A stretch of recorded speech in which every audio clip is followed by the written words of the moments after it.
Ka mjaft zëra që i moshojnë argumentit se Edi Rama ka nisur një diskutim abstrakt me Blendi Fevziun për të hequr vëmendje nga problemet dhe çështjet e mëdha që kanë pllakosur qeverinë dhe mazhorancën. Mund të jetë vërtet kështu, por Edi Rama ka shumë mënyra për të shpikur ngjarje të tjera që të largojë vëmendjen.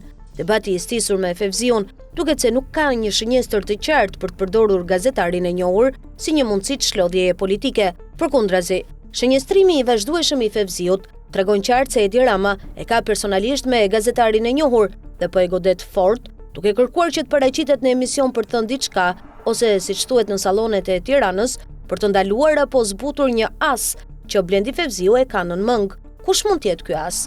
Zërat thonë se Blendi Fevziu ka përgatitur një intervistë të bujshme që mund ta dëmtojë Edi Ramën, qeverinë dhe mazhorancën. Disa thonë se bëhet fjalë për një intervistë që nxjerr një skup të madh, të tjerë se është përgatitur një intervistë me një diplomate të njohur, e cila mund të hedhë bomba bërthamore politike ndaj Edi Ramës.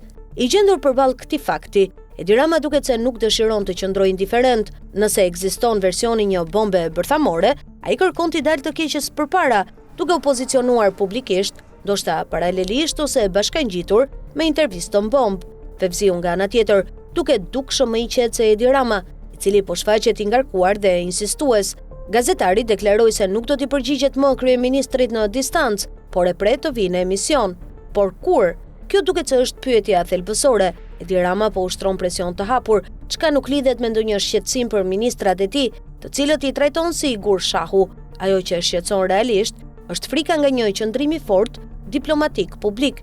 Një precedent i tillë ishte intervista e Yuri Kim tek Blendi Fevziu në vitin 2024, kur ajo drejtoi gishtin ndaj politikanëve në qeveri që kishin lidhje me krimin. Ishte një intervistë që fliste qartë për idenë e largimit të Edi Ramës nga pushteti dhe pasaj erdhi kundër lëvizja me arrestimin e Erion Veliajt. Një intervistë e rëndësishme diplomatike do të ishte fatale për Edi Ramën dhe çdo qëndrim i tij në pushtet nuk do të ishte gjë tjetër veçse inertësi. Kjo do ta çonte çështjen jo në zgjatjen e pushtetit, por në strehim fizik, ashtu siç po ndodh këto ditë me Ajatollahun e Iranit.